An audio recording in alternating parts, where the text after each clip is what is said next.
என் தங்க பிள்ளையே, இன்று நான் சொல்லக்கூடிய அனைத்து விஷயங்களும் இன்னும் ஒரு வாரத்தில் உன் வாழ்க்கையில நடக்க இருக்கிறது.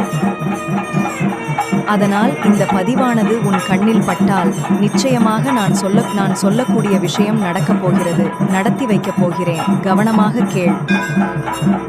ஒவ்வொரு விஷயத்தையும் கிடைக்குமா நடக்குமா என்று ஏங்கி உன் மனமானது இப்பொழுது சில நாட்களாக ஏமாற்றத்தை சுமந்து வருகிறது. இந்த தாயிற்காக ஒரு அகல் தீபம் ஏற்றி வைத்து, தாயே, இதை நடத்தி கொடுங்கள், இந்த உலகத்தில் எவருமில்லை என்று கண்ணீரோடு நிற்கதியாக நின்றாய். ஆனால் என் தங்க பிள்ளையே, உனக்கு உதவி செய்ய இந்த உலகத்தில் எவருமில்லே என சொல்லிவிட முடியாது. ஏன் தெரியுமா? இன்னும் ஒரு வாரத்தில் நீ நினைத்த காரியம் நடக்கப் போகிறது. தைரியமாக இரு என் தங்க பிள்ளையே.